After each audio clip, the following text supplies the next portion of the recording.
Hey everybody, welcome to See Joy and Expand podcast again. It's Christian Joy, and welcome if you're a new person on here listening to this podcast, found this however you found me. I love it. People have been surprising me lately. Like people are finding me out of nowhere, and I'm really excited. Like, where are you all coming from? But I love that's the gift of the internet and showing up on there. Um, Welcome. If you don't know who I am, I'm an embodiment life coach. I am a quantum hypnotist and I do a slew of all different kinds of things. If you're familiar with human design, I'm a manifesting generator. So I will talk about how much I am a manifesting generator all the time because I am into everything. I do all the things and I pivot a lot. So like I might look like I have ADHD and I'm just like, oh, she's talking about another topic again. But that's how I'm designed to be, and it makes me feel very happy inside that I get to be who I am. So, if you are like don't know what I'm talking about, never heard of human design, but I said something like that resonates with you, you're like, "Oh yeah, I'm totally ADHD and I'm all over the place and I have a ton of interests and I feel really weird about it." Join us tonight. I'm going to be going on live with John on TikTok, and we're just going to talk about human design the whole time. And then on Monday, I opened doors for my coaching program, and it's intuitive coaching for the Technicolor human, becoming your Technicolor human. I do embodiment life coaching. If you're not familiar with coaching, I do have, I believe it's episode 7. It's titled Christian Gets Coached with Elaine Dizon, and we talk about what coaching is not, and we demonstrate coaching. She coaches me live on that episode, and you get to see me all being all vulnerable and saying all the things, so it's my favorite.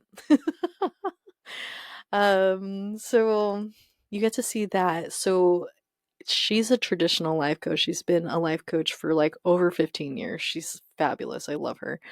And then my coaching, I'm an embodiment life coach, so I'm not exclusively life coaching and being in the mind and having the conversation. I include the body in my work because in my journey, I realized that, and I've riffed off this like many times in previous episodes, I realized that mindset only takes you so far. And then I hit a wall and I was like, I feel like there's somewhere else I need to go. Like, I'm like, what have I not entertained yet? Because I was in this like this part of my journey where I just like I spent most of my life not knowing who I am, and I was like knee deep and like I don't recommend this, but I treated it like another job. But I don't regret any of that, any of the last how many years. Um, because I learned a lot about myself and who I am, and I definitely know who I am now. And let's see. So I decided to, and I, in self exploration, I like signed up for so many courses, and I signed up for an embodiment coaching course. I was in that transition between like, I know I want to leave nursing, but I don't know what I want to do. And I decided to explore, get curious, experiment, wander wherever my energy takes me. So I trained as an embodiment life coach, and you'll see on my offerings page, and I'll link it in the show notes so you can read all about my program. There's going to be 2 tiers. But everything that I do, I'm doing it with you. Especially if you're interested in tier 1, we're going to do everything. Everything that I know, we're going to do it. And we're going to work more closely together. It's like a blend of embodiment coaching, energy work, and what was the other one? Energy work, mentorship. And that's designed. Tier one's I'm only looking for one person for tier one, and it's designed for whoever has the space to devote to self-discovery and their transformation. This might be really good for someone who's gone to therapy um, a lot or enough that they're very self-aware. And now it's like time to play and explore and see what else is out there. Tier two, I'm opened up to 5 people only because I explained this in my the what the offerings page for this my life coaching is that I no longer market by pain points. I never really did it. I've been always very candid and honest. Like, I don't want to do it. I did try it a couple times, and I find old school marketing, frankly, like unethical and just like marketing to people's pain points is kind of annoying to me. I'm like, and I do explain like the languaging I use. So I did write that I had limited seats, but it's only because my energetic capacity is limited. This is something I know about myself, I'm certain about. I have a profile in human design, so hermiting and isolation alone time is very important for my human design blueprint. It resonates a lot with me. Like, there are moments where I am peopled out and I cannot show up for you. So I have to limit the how many seats I take. But that's why I put a lot of work out on Substack, the podcast. You can engage with my energy through that. Um, and the doors open on Monday and they close on June 2nd. So give yourself some time to feel into it. I am not married to filling up all these spots. I want people to take their time. If it's a strong gut yes, then by all means. But if you don't feel a pull, you don't feel anything listening to this, me describing it, reading it, maybe you want to you feel like there's something there, but you're not like, not even feel something.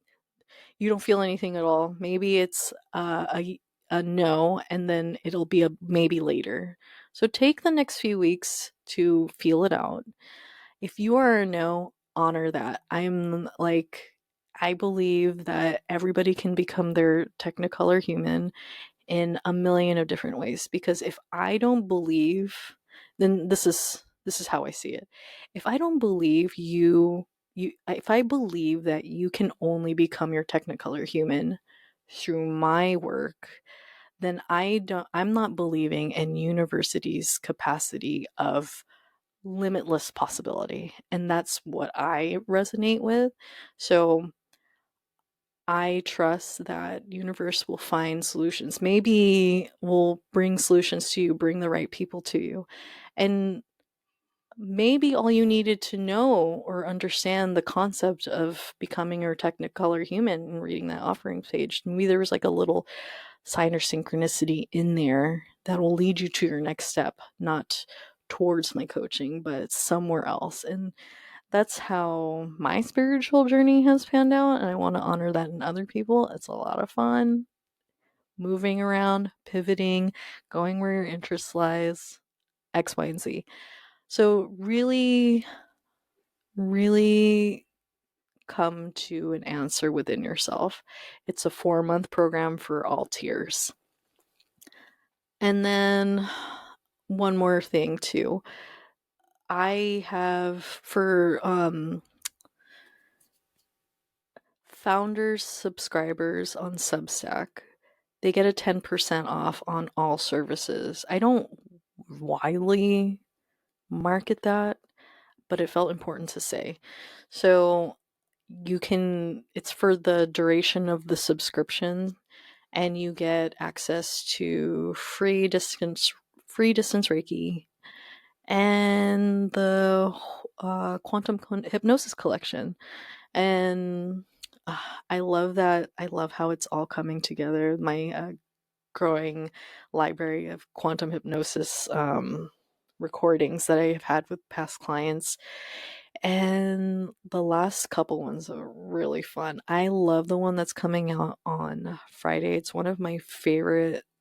I mean, okay, I need to use a different word. I always say it's my favorite session, but they're all really fucking cool and unique. So this one, it's a re-release since I decided to revamp Substack and the collection and reorganize it and clean it up a little bit.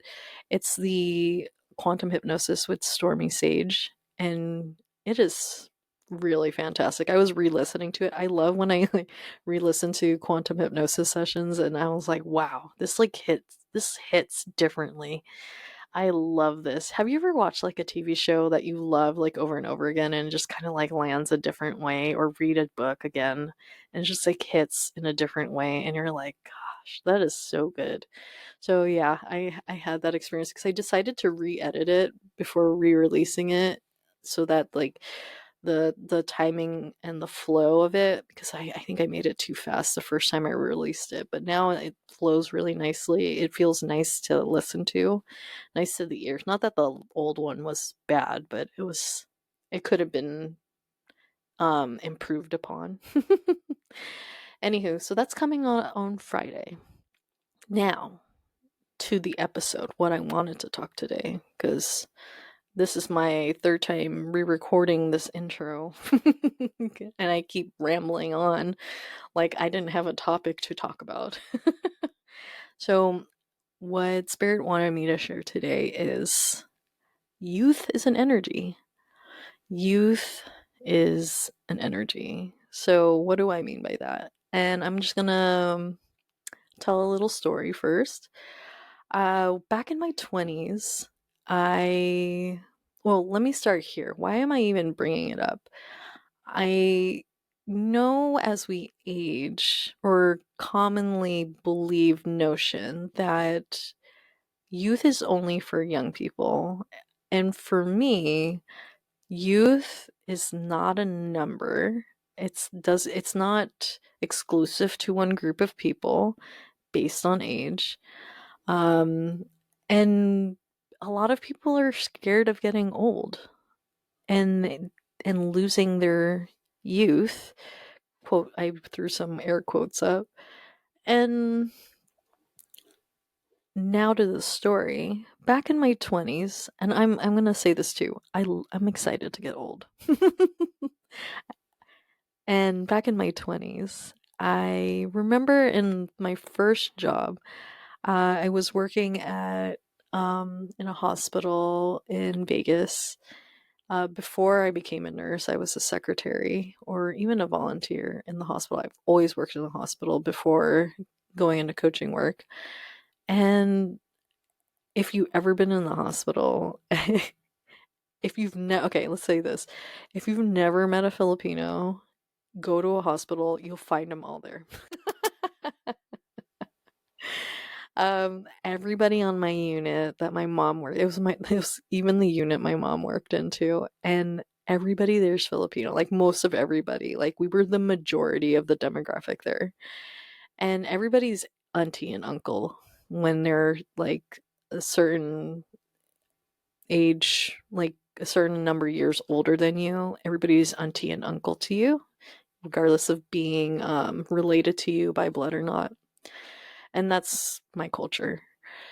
So I remember one of my aunties was walking through the unit and like she was just like dancing and moving around. And mind you, this is an ICU. And not that like she was being inappropriate or anything. It was more like this was like a moment and there's no emergencies happening. It's just like that middle part of the shift where everything's chill and she's just like dancing and smiling and joking around. And I was like, wow.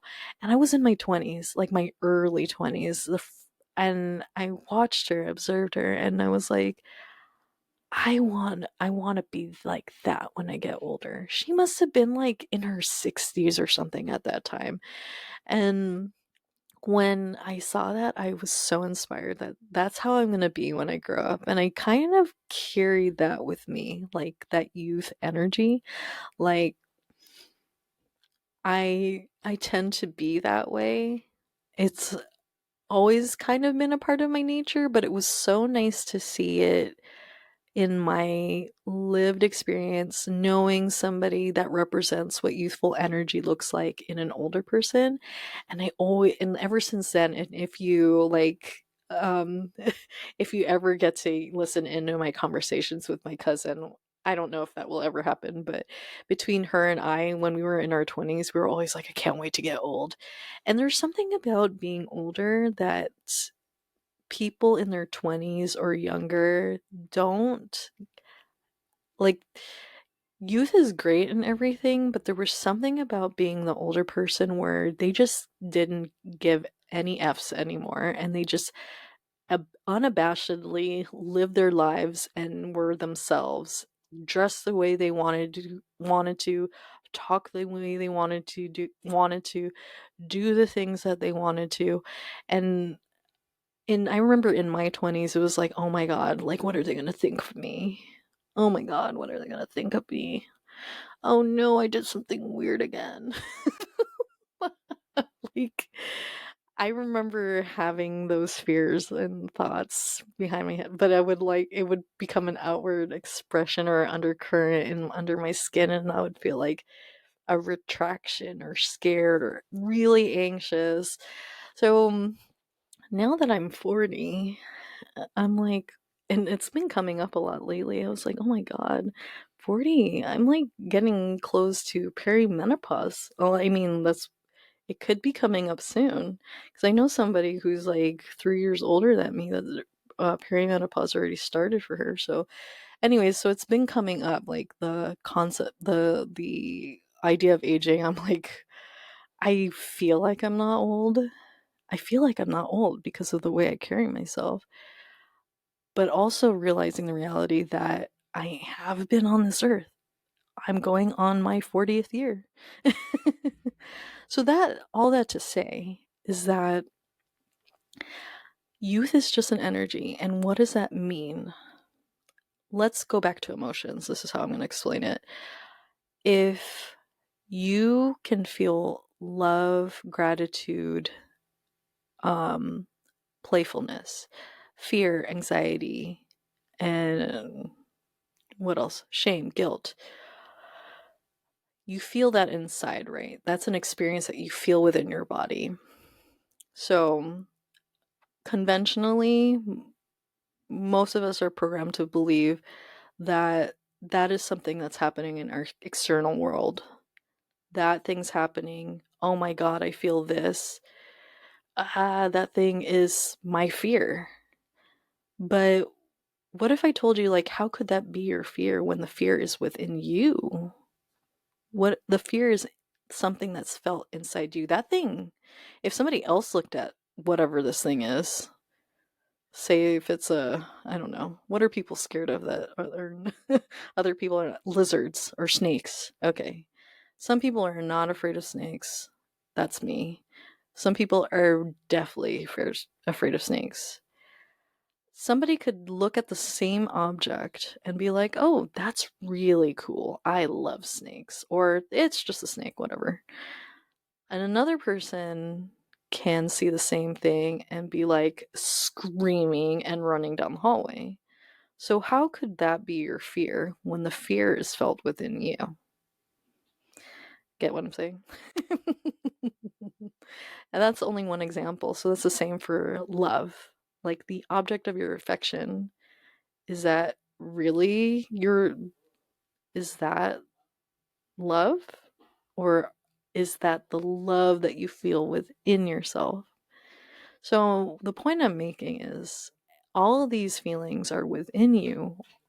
You just need to, if you haven't discovered what elicits this feeling so that you could feel it or know how to tap into it, then that's how you would normally think of it. Like this external thing's in front of me or this event's happening, this is my feeling. Outside, the external things are those things, and therefore my experience. What if I told you those feelings were inside of you today, you just don't know how to tap into them moving forward. What if we could just feel that way today? Start in the morning or start from the night before, set us up for success from the night before. And be that throughout the day because we chose or intended or made a goal that that's how we wanted to feel instead. Because the feeling is inside you. You just have to, sometimes you have to sift through the layers and see what it is. And a part of coaching is figuring out, or doing the inner work is figuring out what that is for you. What is that feeling you want to feel instead? Instead of, not being successful, a failure. I was like, what's the word? Not, instead of being a failure. What if you chose to to feel successful instead? And what could you do in your everyday to feel successful? What would you do in your day? What tasks would you complete or want to complete that you can, that is this obtainable in this very moment, that would quantify as a success? So that will be depending on your journey. So let me give you an example of where I'm at and what word I'm stepping into. So back to me creating my self-paced spiritual university program at home. I decided that I am um, reviewing all of my old courses that I never finished and create my own spiritual university at home. So there's two courses that I'm returning to at this moment that I'm currently like dipping my toes back into. And that's my human design course. Fucking love it. And my tantra course. Ooh. And that one felt very synchronistic because I even found a buddy to follow along the program with me from another cohort. So that's fun. Everything's always fun when you do it with someone else. It's going to help me with accountability since my energy goes all over the place. So I'm really excited for whatever happens with that. And I will be sharing this journey. I might touch on it a little bit here, but I'm definitely going to be writing about it in Substack, like more openly. If you guys want, like, love, are comfortable in getting into those topics, I love going there. I think I wrote a piece on I love talking about race the other day. It's funny to see how many clicks I get from it because I'm like, not everybody loves talking about race, but this is me saying I love talking about race, but people, like, they'll see that, and I didn't do it to be clickbaity, because if you love talking about race or are interested in, like, not a lot of people like talking about race. That's the point I'm making. But I do love to say I'm coming from a lens as a quantum hypnotist who knows a lot of her past lifetimes or other lifetimes. So that was a lot of fun to write from that perspective. But anywhoots, where was I at, you guys? I'm losing my train of thought again. So, yeah, I lost it again. And I'm not gonna re-record this. This is the third time. So, um, I oh, okay, I remember. Tantra course. So what energy do I want to step in today? And this will paint a picture for stepping into youth energy. Is my intention for revisiting the course was that I wanted to experience more pleasure in my life. I've worked my whole life. I'm the daughter of immigrant parents. Working for survival was the name of the game. And I've been riffing off of this message that I've had. what if I put my body first? And that's been a lovely experience, like experiencing life from a full cup. And now I get to entertain all the things that I want to entertain because I'm not living out of lack or survival because my body feels safe. I've been giving to it first. What? It's like the plane, the oxygen mask on the airplane concept. You put it on yourself first before the kids. Take care of your body first and it'll take care of you. So what I wanted to experience is pleasure. And one day I had a moment where I was in the shower and I was like just washing my body. And if you're not watching me, I'm like rubbing my hands over my arms. And I was just like, oh, wow, this feels really nice. And I had a moment where it was like aha moment about pleasure. I was like, I just had a moment of pleasure. I'm like caressing my skin and really, it felt really nourishing to feel like soothing and nice and like, all the things for my body. And I was like, wow, just this tiny little action. If I took that 1 second to switch my mind off of the to-do list and be here in this present moment while I'm washing my body, something that I do every single day. And I was like, wait a second, this feels really nice. Wow. Oh my God. I already experience pleasure every day and I didn't even notice it. So that's the beauty of like coming back to the present moment, coming back to the here and now, stepping out of your mind, getting back into the body. And what's happening now, right at this very moment. And you'll be surprised. You can be surprised what awareness you find there because we've never been taught to live here in the here and now. Our brains are far off into the future about what's going to happen next, which is always something I'm learning about. What am I going to do next? What is my next step? Oh my God, my body feels awful. I like what can I do to um remedy or fix myself or fix my experience? And then there's, oh my God, I did that. I did this. I'm such a doof. Doof, that's really funny. What the heck? Does anybody say that anymore? I don't think anybody ever said that. That's what came out of my mouth though. Um and or like that moment you're like, oh my God, that was so fucking scary. I hope that never happens again. That's living in the past. Or when you're afraid of the future, that's living in the future. But what if you were right here, right now? What would it look like? What would it feel like? What would it feel like?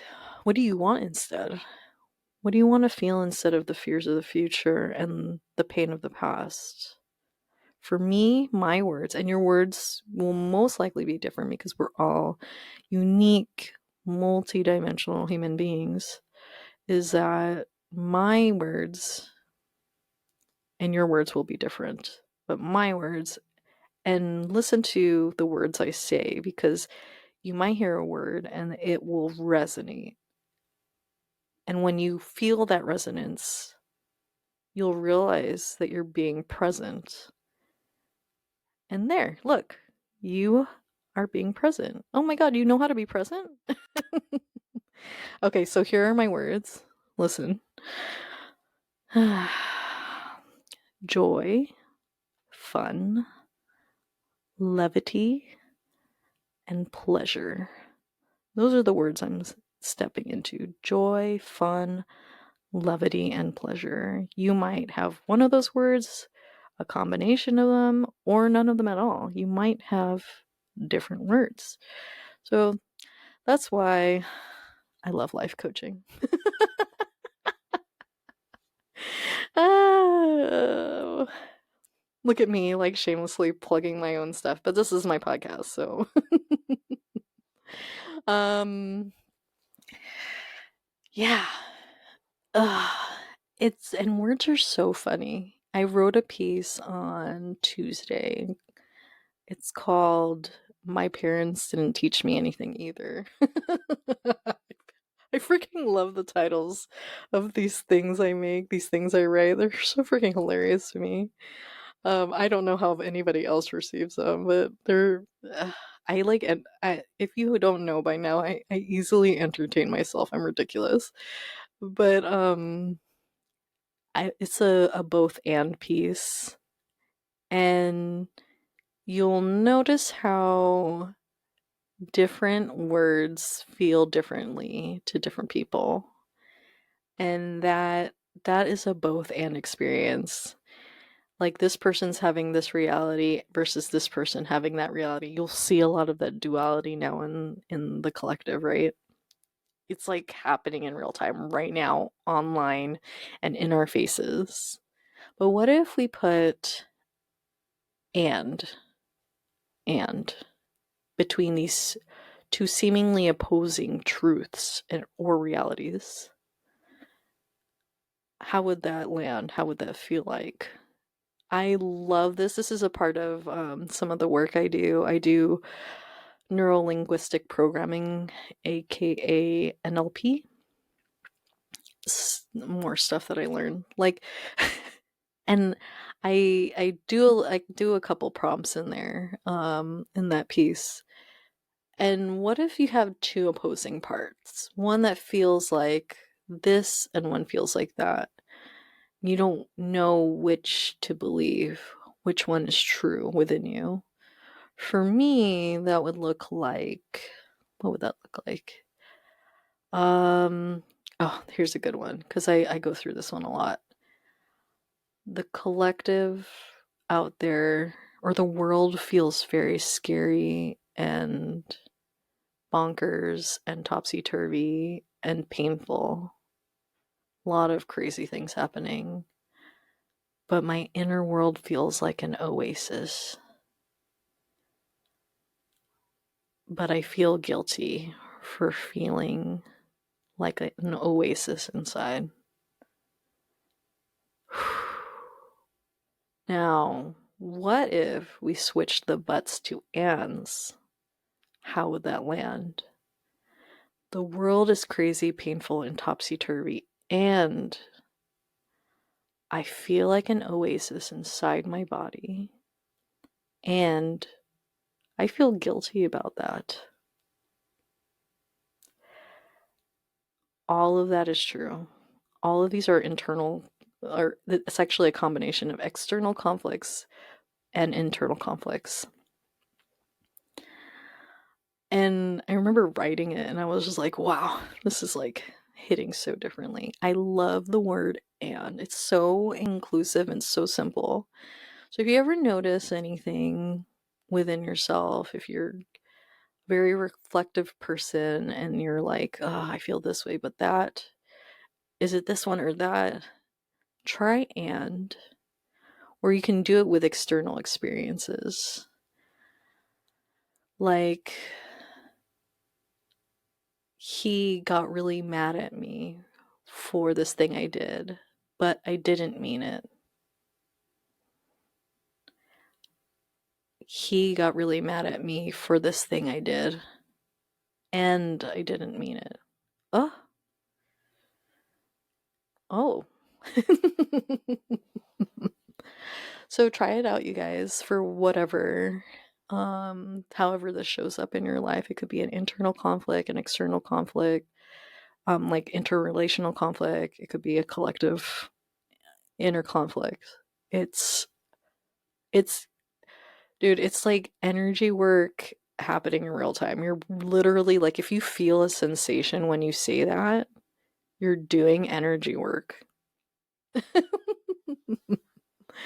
So that's a little bit of the stuff that I get into. I get into a lot of stuff with embodiment coaching. I'm really excited that I decided to listen to this intuitive hit because over the past like month and a half or so, I was like, I feel like life coaching is circling back around. I feel like I'm in an open spot, so I softly marketed it and like to my Substack community and felt it out, and then I was like, I think this is the date I will do it. And then when I was writing it out, I like channeled the whole offerings page, and it was like a lot of fun to write. So much fun goodies in Substack. I can't wait to start recording hypnosis tracks. That's coming soon. I promise. I've been talking about that for a long time, but I think the way I'm moving forward, I will have a lot of space to do that. But right now it's been nurturing my community. So a lot of fun things to come. Anywho, I hope you guys got a lot out of this episode. I hope it was very insightful. Oh, back to youth. Okay.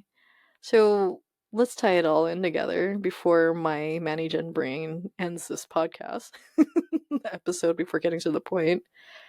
You have the energy of youth within. You have had a memory in your past where you felt, and it could be these words: joy, levity, pleasure, um, fun. You have experienced any one of those words or a combination of your own, or all totally different words, whatever makes you feel youthful. You have access to that because it's within you. But what's getting in your way? The programs that usually keep you safe, usually keep your body safe. The programs that usually keep your body safe. Yeah. Your mind is there to keep you safe. Your nervous system is designed to keep you safe. Your nervous system is designed to be fearful, feel shame, feel guilt, to keep you in a place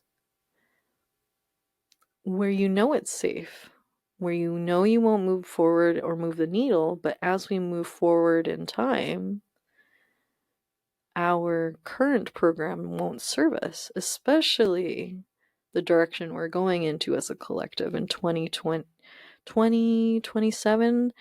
The cross of incarnation in human design is going to move into the cross of the sleeping phoenix. And everybody's going to be their own special, unique human. The shift is starting now. Right now. That's why the world is absolutely bonkers. The shift is happening now. So, who do you want to be as your unique expression? Do you want to move along with the shift? Are you ready to move along with the shift? Are you tired of fighting with the shift? Only you can answer that question. So, and like I said, if you're not ready to take any action, follow that. I did this really funny, one more story. I did this really interesting experiment with myself. Is like, what if oh yeah, I talked about this like in way earlier episodes. What if I just decided not to do the whole new year, new me and go to the gym like crazy, like in the beginning of the year? What if I just did whatever I wanted to do? And I did it. I did what I didn't want to do. Or did what I didn't do what I why can't I English? I didn't do I did what I want to do. Shit. I did what I want to do. I did what I wanted to do, and that was not going to the gym. So I was sedentary like crazy for 6 months, and then I went snowboarding, and I was like, oh my god, I am so fucking out of shape. And then I was like, okay, it's time to go start walking every day, go to the gym every once in a while, what have you. But it's funny how we scare ourselves into thinking like if we don't do this, we're fucked. We're totally fucked. I fully leaned into what I didn't want to do. And I still ended up doing what I'm supposed to do, quote unquote. What's good and healthy for me. So Now, I'm going to caveat that if you have substance abuse history, I don't recommend that. I don't recommend what I just said. Seek professional help. Because fuck, if somebody listened to me based on that. But I'm talking if you don't have um substance abuse issues or eating disorders, things of that nature, I do recommend professional help. Please. Anywho, I'm gonna end it there. I will see you guys tonight on live on TikTok with John and I. We're gonna talk about human design, and it's gonna be a lot of fun. Let's just hang out and we're gonna talk about all the things. So, hope to see you guys there, and see you on the next one. Bye.